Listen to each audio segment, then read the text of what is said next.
Looking back to when I first started lifting, I used to always think that benching multiple times a week and training bench the same way everyone else did was the correct way to go about benching, and you'll get to that goal of 225. And now looking back, I'm realizing that I wasted a whole year training the wrong way. And I've learned now that actually the key to benching more and getting to that goal of yours to 225, even if it's like 185 or 315, whatever it is, the the the right way to go about it is actually benching less.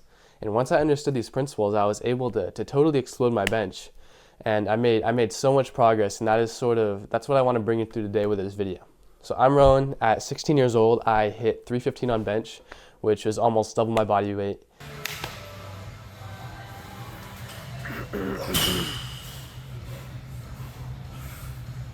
Push, push, push! Oh my God!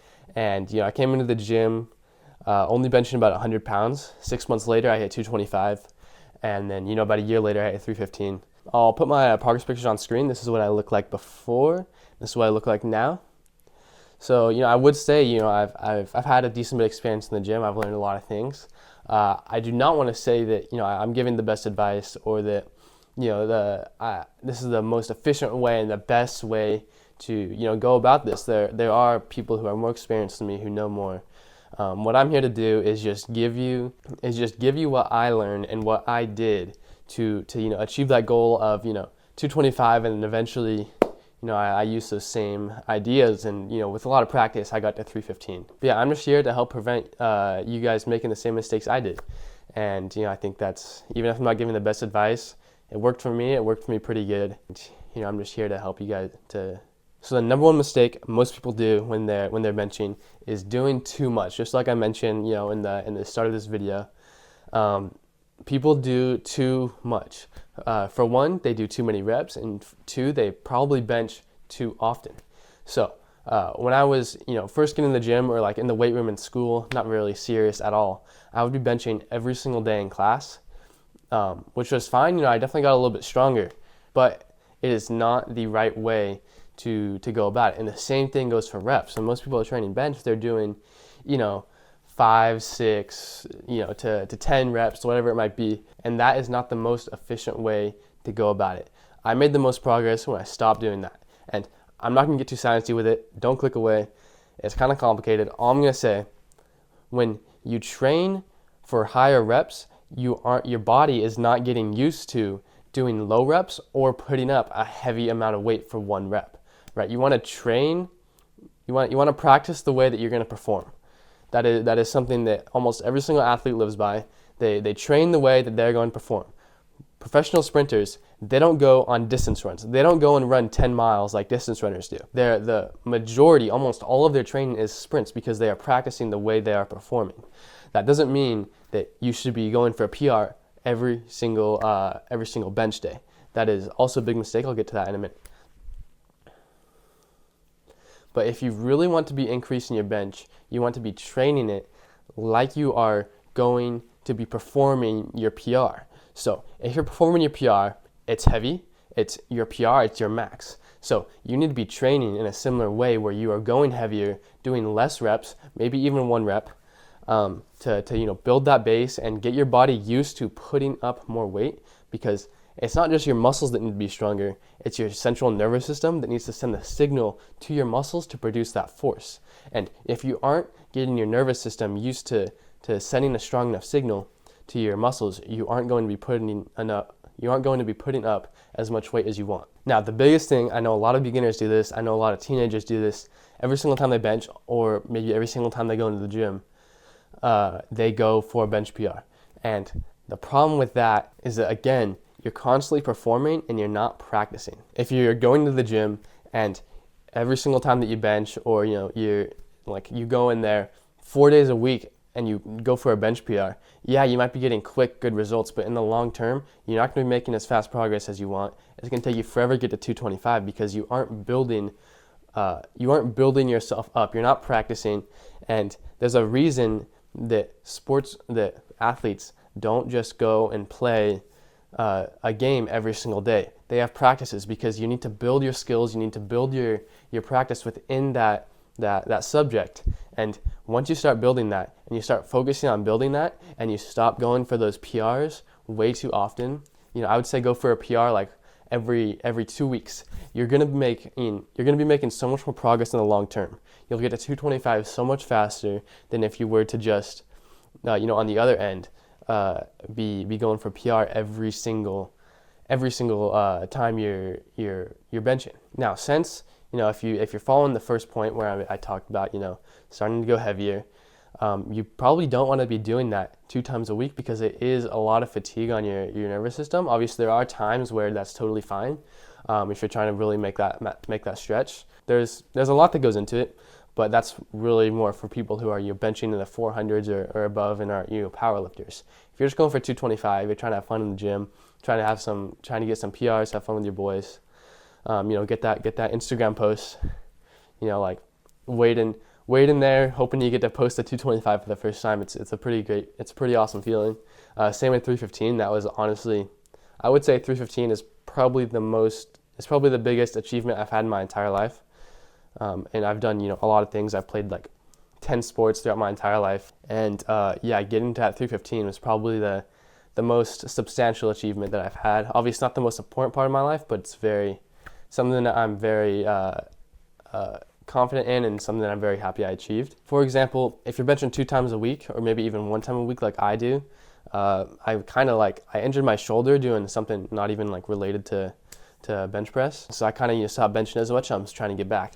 But I bench once a week, but that's because I usually go pretty heavy, and I'm usually like putting up in the high 200s, like 275 to 300 for 1 or 2 reps, whatever it may be.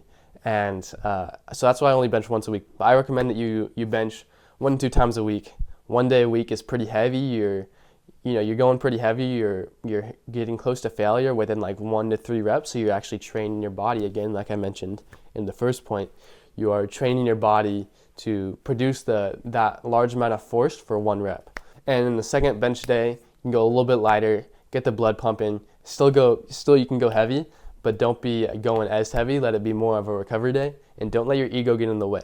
Because if you're benching heavy every single time you bench, and you're like, oh man, I want to look as cool as possible, in the long run, you could end up getting injured, and you're not going to achieve your goals at 225, 315, whatever it may be, as fast as possible, because you're too focused on putting up as much as possible every single session rather than putting up as much as possible in the long term.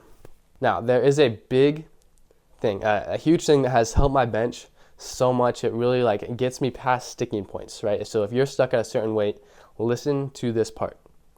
So I want you to, if you have videos of yourself benching, or just think back to every single time that you bench, where do you fail in the movement, right? You unrack the bar and you bring it down. Where do you get stuck? So for example, if you're getting stuck and you're in the bottom part of the movement, there are techniques to help you get past that roadblock. But if you're getting stuck and you're near the top, there are also ways to get around that roadblock. So my biggest problem always was getting stuck in the bottom. I would always, every single time I would go for a PR, I would bring it down, I would barely get it off my chest, and then it would stop. The way that I got past that roadblock was by doing paused reps. So you basically go pretty heavy, but you back and you lower the weight a little bit so that you can actually pause the rep at the bottom for like 2 or 3 seconds. You don't even have to count, just like hold it there, but also don't let it sink into your chest. You want to be able to hold that position so that your body can get stronger in that position, so it can actually produce the force to get out of that spot that you're stuck in. And also like biomechanically sort of things. If you're getting stuck in the bottom part of the movement, it's usually your chest that is limiting that portion. So you do more chest accessories, which is what powerlifters call them. So like more flies, you can go heavier on flies, pec deck, stuff like that. That's more chest isolation focused. But if you're getting stuck like in the middle or the top, that's usually your triceps that are failing. They're having a hard time finishing that extension. So same idea here, but instead of doing pause reps, you can either do static holds at the top, which I've never had a problem with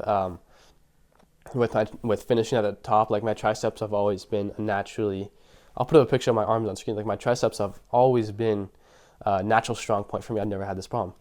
But if you do, I recommend, what most people do that I know that have had this problem is they do static holds where they put like more than their PR. I don't know what the percentage is, but for example, if you bench 115, put like 150 on the bar and just unrack it and hold it there. If you can't do that, just lower the weight, back it down, put it up as heavy as you can until like you can't even unrack it. Because like if you can't unrack it, don't worry about it, and just hold it there. Just hold it at the top for like 5-10 seconds, and then re-rack. That's the entire thing. That's all you have to do. So your body gets used to being at the top of that movement and being strong in that part of the movement. When you fail at top, or in the middle to the top, like I mentioned, it's a lot of times as your triceps aren't strong enough to finish the movement. So again, same thing as chest. If your chest is the weak point, now instead you train your triceps more. You do more tricep pushdowns, you do more overhead extensions, you do more single arm extensions, all great exercises. Use cables, dumbbells, machines, whatever you want to do. As long as there's good range of motion and you can progress on it, you're good. So that's probably like the biggest part of being able to progress fast through bench is finding the constraint that you're having a problem with and fixing it. Now, this doesn't seem controversial, but if you are coming to the gym, you're more of a beginner, and you're not at 225, you're in the hundreds probably, I would say don't worry about your form that much. Now, this doesn't mean to not worry about your form to the point where you're going to get injured. Obviously, use weight that you're able to comfortably have control over, and don't let the bar drop. Control the bar down. You don't have to go super slow, but just make sure you're not letting the bar drop. Make sure your elbows are somewhat tucked, your shoulders aren't in a bad position, because I would say if you're too worried about your technique and you're too worried about your form and all this, these small things that you do end up, if you keep progressing through bench, you definitely would need to fix, but you're not there yet, right? You don't need to focus on those things. Those are not the constraint of your bench as much. So it's not going to, have the biggest impact. And as long as you have somewhat decent form, you're going to be safe. So I would actually say, don't worry about your form as much as you think you need to and as much as you hear people say. Now, I can give you all technique tips, but it's better to just have patience, and as you're consistent with benching, as you're consistent in the gym, you will naturally have more control over your body, and you will naturally have more control of the bar and be more comfortable under the bar. It's the same thing in sports. You go into a new sport, and you have bad technique. Most everyone has bad technique when they go into a new sport that they've never played before. Obviously, if you're going from like tennis to pickleball, like they're similar enough that like your technique isn't going to be horrible. But think about a sport that you've never played before. It's different from the sports you've ever played.